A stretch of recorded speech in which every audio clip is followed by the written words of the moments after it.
Good morning, everyone. Welcome to the KDPG Sunday edition. I'm Ken Rice. There is no doubt that 2017 will show a record number of drug overdose deaths in Allegheny County. As of late December, at least 591 people had died of overdoses here, and Allegheny County reflects a national overdose epidemic crisis. During a recent 12-month period, there were more overdose deaths in this country than there were American military deaths in the entire Vietnam War. Drug use kills more Americans than breast cancer or car crashes.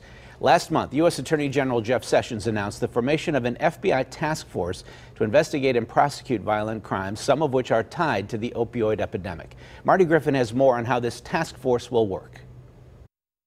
A large bag of heroin, a table full of drug paraphernalia, a car, all confiscated. Also in the car with the suspect, two small children. Police believe Dad was dealing with them in the car. Heroin. Everybody talks about how bad it is, but it's bad. Lori Elko lost her son Dakota to a heroin overdose. We thought he was okay. We had no clue. Overwhelmed by a significant jump in violent crimes, floored by the deaths, the feds are now saying enough is enough. People are dying at precipitous rates, and we have to do something about it. In announcing a new violent crimes task force here, the FBI points out many counties surrounding Pittsburgh have a higher violent crime rate per capita than Philadelphia, tracking much of it back to the illegal drug trade. I think there's a multitude of factors, but I do think that the opioid crisis that we have here is a largely contributing factor. The new task force will throw money, manpower, and focus on the problem, attacking bank robberies, kidnappings, and homicides. The biggest thing is resources and personnel. And so this allows a funding mechanism to pay for overtime, to get them equipment that they need, and bring to bear more resources to actually address specifically violent crime, and then get those cases to the U.S. Attorney's Office for prosecution. Marty Griffin, KDKA-TV News. This morning on the KDPG Sunday edition, what's being done to address the opioid crisis and the violent crime that drug trafficking and drug use often bring. A little later, we'll meet Lieutenant Sean Frank of the Shaler Township Police. He helps train officers in the use of Narcan to revive overdose victims.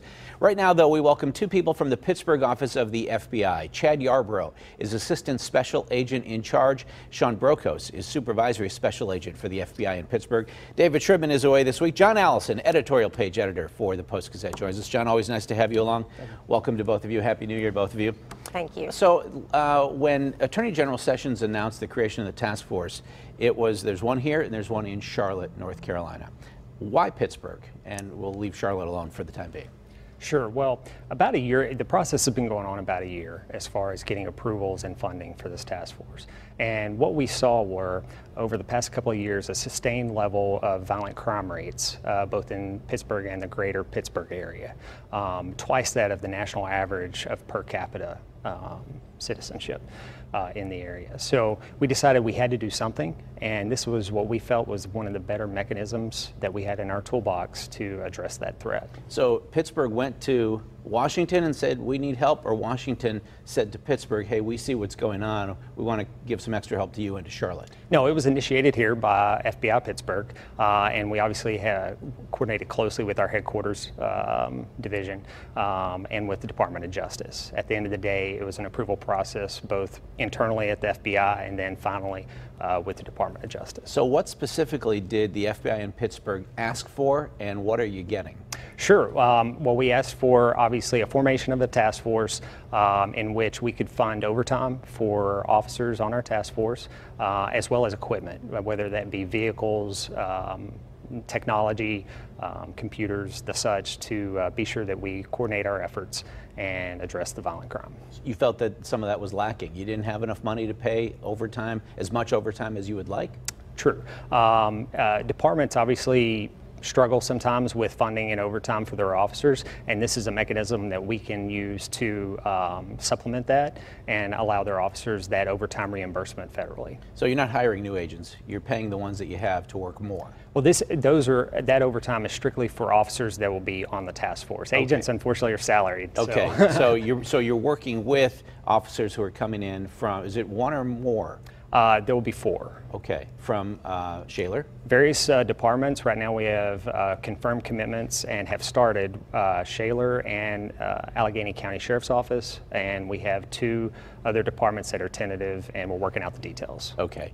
Agent Brokos, from your perspective, you had a separate task force dealing with the opioid crisis, correct? Yes. So there's a new task force focusing on violent crime. How much of it is tied to the issue that you're battling every day?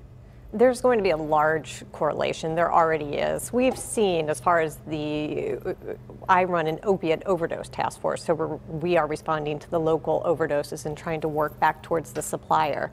But typically, when we are working up the chain, we are coming across individuals or subjects who have been involved in violent crime. For example, bank robbery suspects. We've seen a large amount of bank robbery suspects who are also tied into opiate distribution, opiate use. So I see that there will be a lot of crossover between both of these task forces. Is there a breakdown between people who commit crime in order to get money to buy drugs and people, dealers who are protecting their turf? Is there, what's the proportion? So there's a criminal enterprise that typically would run a drug distribution network, but within that enterprise, they may also be engaged in violent crimes such as armed robberies, pharmacy robberies, bank robberies. There typically is a link between drug distribution and that criminal element.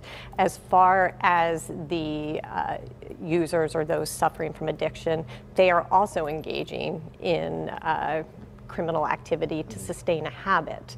So we see that as well. That might tend to be more property crime or break-ins or yes, theft. maybe yes. How would you compare it with the crack epidemic, which was crazy? Yes. Is there a difference, or is it all bad?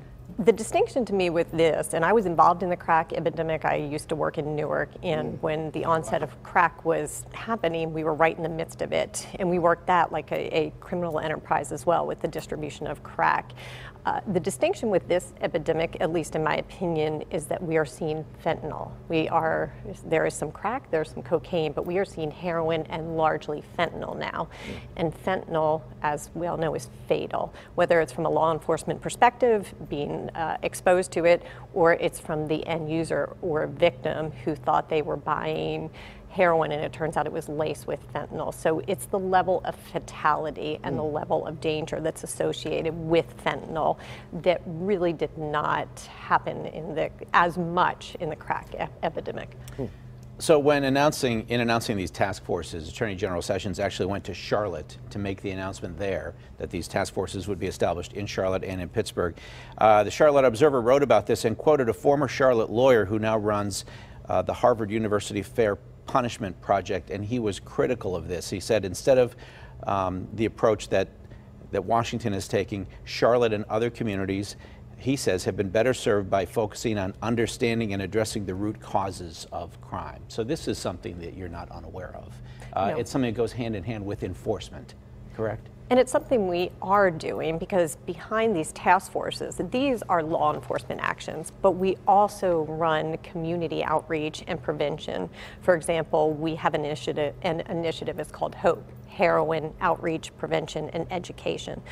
So we are certainly working on the law enforcement side, but hand in hand, we are going out into the communities, into the schools, and we are trying to educate folks, especially youth, on the dangers of drugs, the dangers of addiction, and the dangers of leading to violent crimes. So we do understand there is certainly an aspect of humanity that goes well beyond law enforcement, and that we need to reach out and discuss these with the community. So a tough on crime approach doesn't preclude the other side of it. They should go, I believe they should go hand in hand. Is the task force active yet, or are you still in the formation stages, and is it really going to make a difference in such an overwhelming problem? It has been initiated, and we've already obtained our full-time task force officers who have started. I think it will make a huge difference in the community. We'll have a lot more resources to bear here at the FBI in communicating with our local officers on the streets and getting those cases that we deem appropriate for federal prosecution over to the U.S. Attorney's Office. So you're going to solve more cases? I think we'll actually have more resources to actually to investigate cases. And when you only have so many resources and you increase those, obviously, you know, we see a lot more numbers coming in as far as casework. And then we'll be able to hopefully get those cases over to the U.S. Attorney's Office for prosecution. And one thing that we've received commitment on from the U.S. Attorney's Office is ensuring that our most violent offenders that we're able to identify and put cases on are prosecuted to the fullest extent. So I may, you know, as I'm thinking about this, I may be asking the same question several times, forgive me, but you're going to have more resources to investigate crimes, prosecute criminals, but you're going to be dealing with your task force, the continuing influx of heroin, fentanyl into the community. So if this task force is only temporary, correct? No, it's a long-term task force. The task force is permanent, as far as you know? It is. So you'll always have these additional officers working directly with the FBI? Correct. Well, then that takes care of that. I mean, so we have a while to see if there's an impact. Yes, and obviously they will work closely with our because there will be crossovers. You know, the Violent Crime Task Force is not just focused on opioids or the Right. connections to those. There's going to be a huge focus on commercial robberies, carjackings, bank robberies, and the such. And sometimes, and a lot of times, especially we see that those individuals aren't necessarily being looked at as gang members or as part of a drug distribution, and they're falling through the cracks. And so this task force hopefully will kind of pick up that void and address those individuals who may not be looked at from those other task forces. About 30 seconds to go in this segment if you want to squeeze in one more question.